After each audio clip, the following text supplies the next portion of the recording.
Story 1. The Repeater. This happened to me in 2017 when I had just moved into a small one-bedroom apartment in the outskirts of Asheville, North Carolina. It was a ground-floor unit in a quiet residential building, low rent, decent condition, nothing fancy. I just finished a bad breakup and was trying to reset everything in my life. New job, new city, no friends. The apartment had one large window in the bedroom. It faced the alley behind the building, which was mostly used for trash pickups and deliveries. A metal fire escape passed directly above it, casting faint diagonal shadows when the hallway security light came on at night. I kept the window shut and locked, but never bothered with curtains. There was a row of bushes along the building and no foot traffic out there. At least, that's what I thought. The first time it happened, it was just past 3 a.m. I was lying in bed reading. No music, no noise, just silence and the slow hum of the ceiling fan. At some point I mumbled something out loud, something like, "I should have charged my phone." And about 2 seconds later, I heard a voice repeat it. Exactly. Same words, same tone, same slight pause before the word charged. It came from outside the window. I sat up thinking maybe I was hearing my neighbors through the walls, but I had no shared wall on that side of the unit. And besides, the voice had come from below the windowsill. From outside, I waited, listening. Nothing. No footsteps, no movement in the bushes. I stood slowly and crossed the room, trying not to make any noise. I flicked off the lamp and stood next to the window. The alley light buzzed overhead. The bushes swayed faintly in the wind. No one was there. I told myself it had to be a strange echo. Maybe I had spoken louder than I realized. Maybe I was overtired. But the moment stayed with me, not because it was terrifying. It wasn't. Not yet. It was because of how exact the repetition had been. 2 nights later, it happened again. I was brushing my teeth, humming to myself between rinses, and muttered something like, "Don't forget laundry tomorrow." Immediately after I said it, literally 2 seconds later, the voice echoed it from the window. "Don't forget laundry tomorrow." Same cadence, same breath between the words, but it was flat, emotionless, like someone reading the sentence phonetically without knowing what it meant. That night, I tested it. I turned off the lights in my bedroom, sat on the bed, and spoke a sentence clearly toward the window. "I wonder what time it is in Tokyo." Silence. Then, "I wonder what time it is in Tokyo." The voice was genderless, low, slightly distorted, like it was coming through a speaker turned too low, but it matched me perfectly. I tried again. "The milk is still in the fridge. The milk is still in the fridge." Again and again, I spoke at random. Each time the voice waited exactly 2 seconds, then repeated the sentence in the same rhythm and tone. I said a nonsense phrase next. "Oranges can't whistle backwards." The voice repeated that too. It was real. This wasn't a coincidence. Someone was out there, someone or something was listening and repeating me, not live, not in chorus, but as a delayed mirror. I whispered, "This isn't funny." It whispered back, "This isn't funny." Then I tested one more thing. I said something no one else knew. "I buried the photo in my mother's backyard." The voice repeated it, then added a breath, and then softly it laughed, a dry, shallow chuckle, not loud, not mocking, just amused, like it already knew. I didn't sleep. I sat in bed, lights off, heart racing for hours. At 4:15 a.m. it said my name, not repeated, just stated, soft, flat. I didn't speak again. I didn't move. I didn't look out the window. By sunrise, the voice hadn't returned. But the sense of being watched had burrowed into me like something viral. I called my building manager later that morning and asked if any tenants had reported strange behavior near the alley. She said no, then told me the alley wasn't accessible from the street. It was gated on both ends, residents only. That meant whoever was out there had climbed in or lived in the building. I didn't know which option was worse. The next night I decided to record it. Not because I wanted proof for anyone else. I just needed to know I wasn't imagining things. If I heard the voice again, and if it repeated me, I'd have evidence. And if nothing showed up, maybe I really was losing it. I placed my phone on the windowsill and set it to record. I sat back on the bed and waited. At exactly 2:47 a.m., I whispered, "It's still listening." A moment passed. "It's still listening." Perfect echo. I whispered again, "I know you're there." Again, the reply, "I know you're there." I whispered several more sentences, each followed by its reflection. Then I stopped. I sat for 10 more minutes in silence, letting the recorder run. The voice didn't speak again. It only ever responded. Or so I thought. I stopped the recording, placed the phone face down on the nightstand, and laid back. I didn't sleep. The next morning, I played it back. My breath caught in my throat. The timing was wrong. The voice wasn't repeating me. It was speaking first. I scrubbed the playback and replayed it slowly, sentence by sentence. Every line I thought I'd spoken first. Every whisper I thought I'd initiated. The voice had said it 2 seconds before me. My words weren't being mimicked. They were being predicted. At one point, the voice even spoke a phrase that I didn't say aloud until 7 seconds later. Same tone, same rhythm. The voice had said it first. "It's still listening. I know you're there." I had responded to it, not the other way around.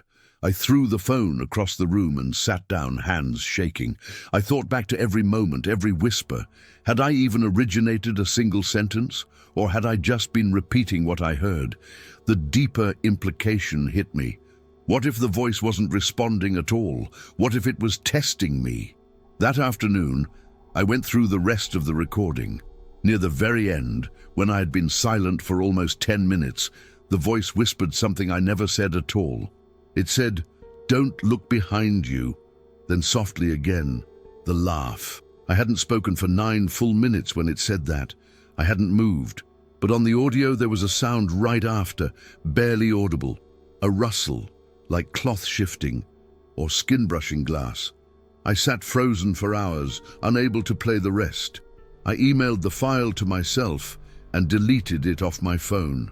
I was scared it would start auto-playing somehow, or that the voice might say something else. That night, I didn't test it.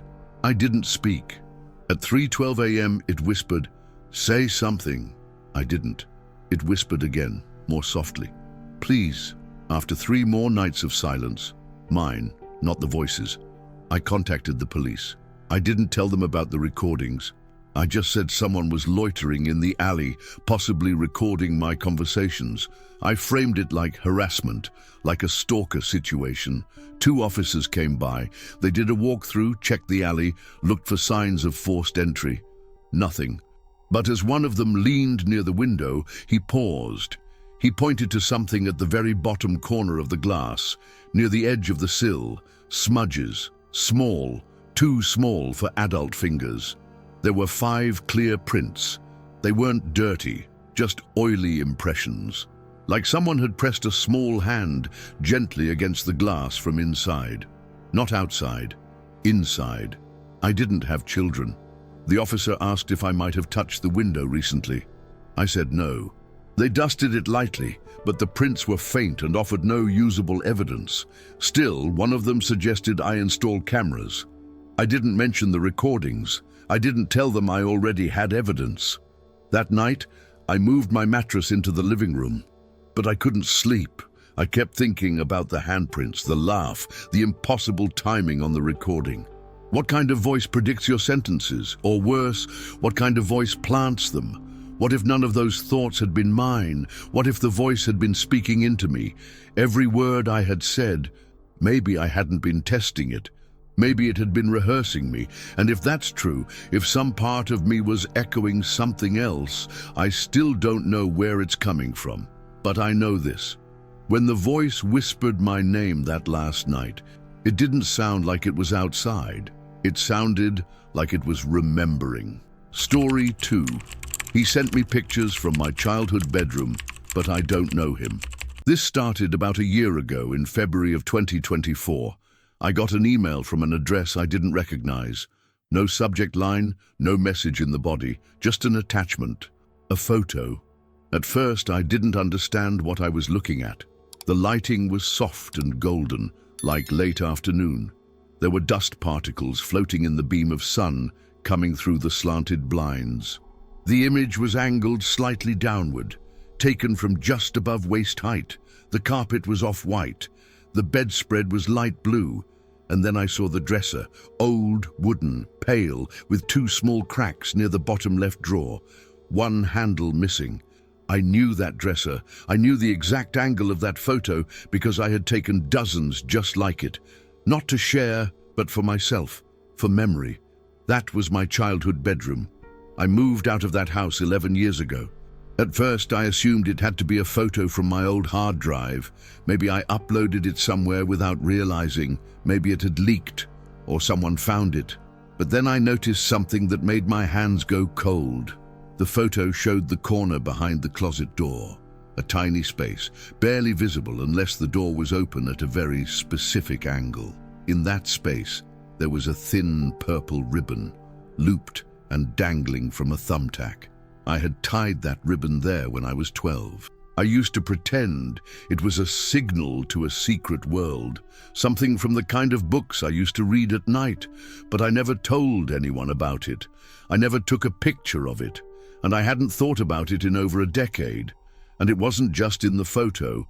It looked new, like it had been placed there recently. I stared at the image for a long time. Then I closed the email. I didn't reply. I didn't delete it either. The next night, another message came. Same address. No subject. This time 3 attachments. The first was a close-up of my old closet, the bottom shelf. The angle was low, angled slightly upward. It showed a gap behind some cardboard boxes. I used to hide behind those boxes when I cried, when my parents fought, when I got bad grades. The second photo was of the inside of my desk drawer, specifically the right-hand drawer where I used to keep my journals. There was a lock on that drawer, a cheap little padlock I bought with my allowance. I kept the key taped under the desk. Whoever took the photo knew that. The drawer was open. The last photo was of the ceiling above the bed, a faint brown water stain shaped like an irregular spiral. I used to trace it with my eyes when I couldn't sleep. I hadn't thought of it in years, but there it was, still there, still exactly the same. I don't know how I knew it, but I could feel it. These photos weren't old. They weren't scanned from prints.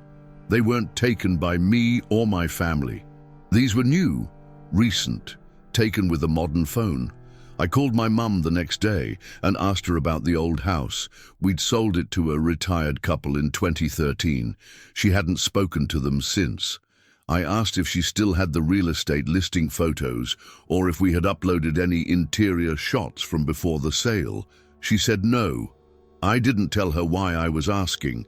That night I blocked the email address. I thought that would be the end of it. But 3 days later, a package arrived at my office. No return address, inside 6 printed photographs, all from the same series, but one of them was different. It was a photo of my bedroom door taken from the hallway, but in the bottom corner, reflected faintly in the brass doorknob, was a silhouette, a man, standing slightly to the side, wearing a dark hoodie, no face visible, just the posture, just the outline, and the unmistakable suggestion that he was watching. I couldn't let it go. That weekend, I found the contact info for the people who bought the house after we left. It took some digging, archived property records, phone listings, and eventually a social media profile. I called on a Sunday afternoon. The woman who answered sounded pleasant, older. I told her I used to live in the house and asked carefully if I could ask her a few questions. She said sure. I asked if she'd made any renovations to the back bedroom. Mine. She paused, then said no, not really. They kept it as a guest room. Occasionally her grandson stayed over. I asked if she'd ever taken any photos of the room recently. She said no. I tried not to sound frantic. I asked if anyone had been by the house recently.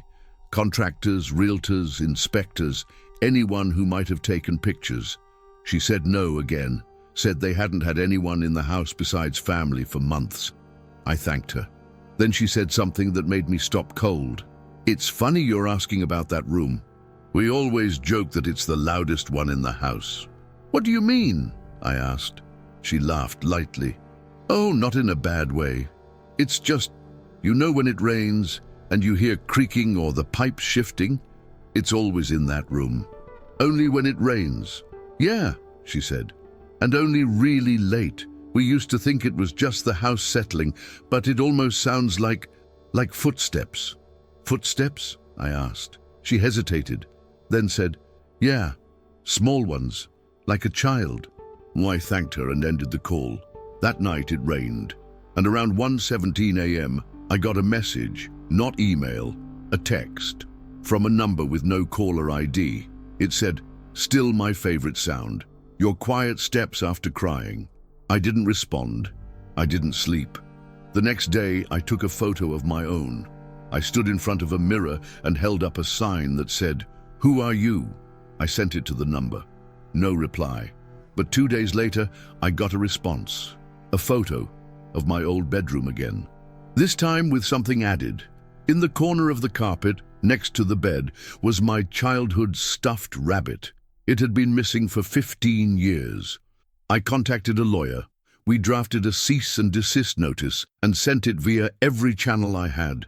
The phone number, the original email, even the return address of the package, though it turned out to be a dead mailbox.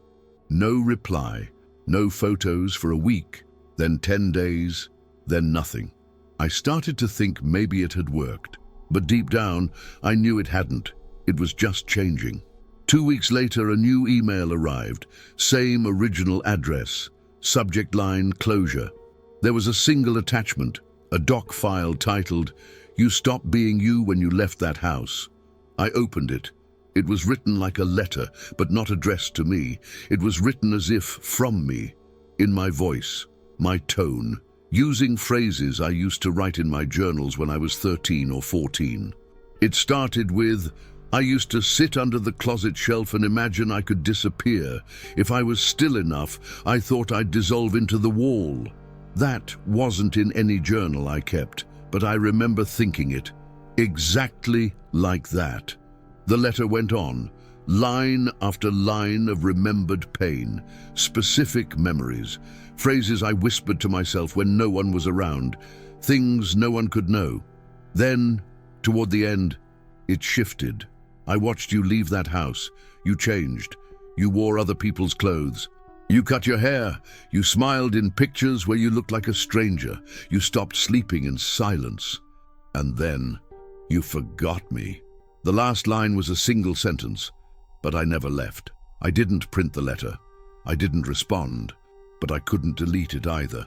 That night, I went to bed early, and at 2:11 a.m., I got one final message, just a photo. It showed my current bedroom, the exact view from the foot of my bed.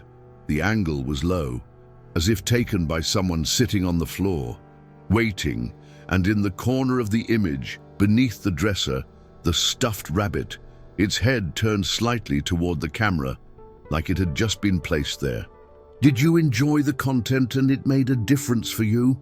Click on Super Thanks and support our work. Story 3. He was in every group photo, but no one ever noticed him before. This started because of a gift. In October of last year, my mum gave me a box of old family photos. She said she was cleaning out the attic and figured I'd want them. They were mostly snapshots from birthdays, holidays, school events, the kind of photos you forget exist until you see them again. I spent an entire evening going through them. Some were faded, some were out of focus. All of them felt distant and strange, like looking at someone else's life. But what stood out most was how many photos had people in them I didn't recognize. Not full strangers, just one person, always the same one.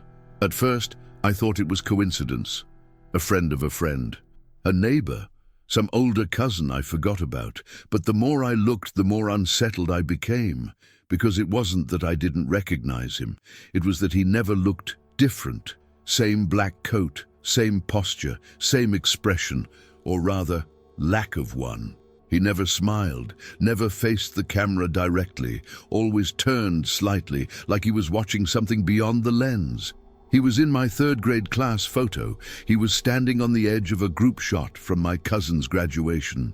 He was even in a blurry Polaroid from my 5th birthday, standing in the background near the fence, half behind a tree. I asked my mom about him. She said she didn't recognize him either. We went through a few albums together. She laughed when I pointed the man out, thought I was joking, said I had a wild imagination, but her laughter faded a little when we found him again, in a church photo from a family wedding in '99. He was sitting in the very back pew, alone. I scanned some of the photos and uploaded them to my laptop, enlarged them, compared angles. I kept expecting to catch some detail that proved he wasn't the same person. A slight age difference, different jawline, haircut, but no. Same face, same build, same dull eyes. Eventually I reached out to my uncle, who used to be an amateur photographer. He had taken a lot of the older family photos himself and kept the negatives. I asked if I could borrow them to digitize. He mailed them over. When I held the strips up to the light, I could feel my heart racing. I wasn't sure what I was looking for. Proof I was wrong, maybe. But the negatives were clear. He was there. Every single photo he appeared in, he was present on the original negative. Not edited, not mistaken, not added. There was one photo that made my breath catch. It was from 2003. A casual picture of my dad mowing the lawn, taken from inside the house, through the living room window. In the upper right-hand corner of the glass, a faint reflection. A man, not a reflection of my dad, a reflection of someone behind the camera. But no one was home that day except me and my mom.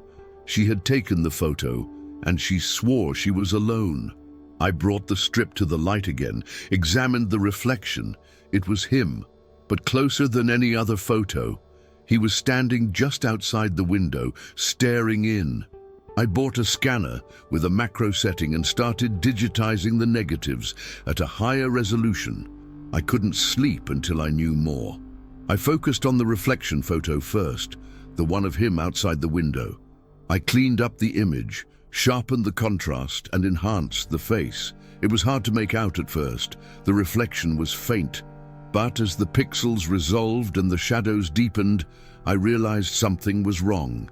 He had no mouth, there was no line, no lips, no indentation.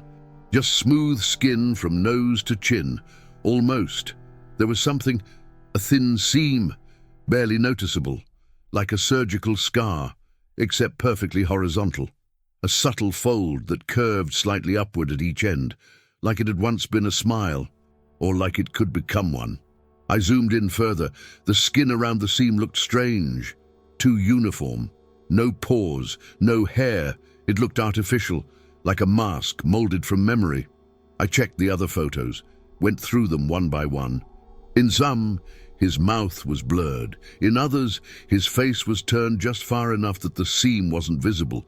But when I zoomed in, when I got close enough, it was always there. The same artificial line, the same wrongness. One photo showed him at a 4th of July picnic. It had always been one of my favorite pictures, my aunt handing me a sparkler while I laughed. But behind us, just off-center, he was sitting on a bench, watching. And now that I knew what to look for, I could see something else. His hands, they were too still. No veins, no texture, just shape, like props. In another photo, his hand was partially obscured by a drink, but the fingers were too long. One of them bent slightly the wrong way, not broken, just unfamiliar, like someone trying to guess how hands are supposed to move. That night, I took every picture of him and arranged them in a timeline. I pinned them across the wall in my home office. 1994, 1996, 1999, 2001. He never aged, not once. But the closer the photos came to the present, the closer he stood to me in them. Like he was gradually closing the distance. Like he had started far away, across the yard behind the fence, and each photo pulled him one step closer, until, in the last one I found, from a family reunion in 2016, he was standing just behind my right shoulder, and I had never seen him before. I started researching, not paranormal websites, actual records, photography forums, anecdotes, unexplained cases. Eventually, I came across a thread on an old sub-forum, mostly abandoned. The post was from a user called 43lens. The subject line was, "Figures in photos that no one remembers taking, help." The post described something familiar, a man appearing repeatedly in old group photos, always in the background, always in plain clothes. The photos spanned decades. The user wrote, "We call them event leeches. They don't live in time, they live in memory." I sent a message, didn't expect a reply. But a week later I got one. It was short. It said, "If he's getting closer, stop taking pictures, stop remembering." Then, "He doesn't need to be seen, he needs to be included." I messaged again, asked what that meant, begged for context. 2 days later, I got a file, an audio recording. The voice was male, calm, Midwestern accent.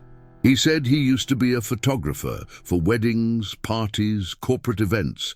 He started noticing a man who wasn't on the guest list, but always showed up in the photos after, not during. After. He explained that he began analyzing the prints. At first, he assumed it was some kind of prank, digital manipulation, maybe AI. But it kept happening on film, too. Negatives, Polaroids. He said, "The light around him's always wrong. No matter the time of day, he's never lit the same way as the people near him. It's like he's being lit from another source, one that doesn't exist." He paused, then added, "He casts no shadow, but he reflects in other people's eyes." The voice went quiet for a moment. Then, "The last photo I ever took, he wasn't in it. Not directly, but when I zoomed into the eye of a child in the foreground, I saw him. He was behind me." The recording ended. That night, I turned off every camera in the house, unplugged my laptop, covered every reflective surface. But it didn't matter, because when I went back to the office the next morning, every photo had changed. He was in the center of them now, smiling, and his mouth was open.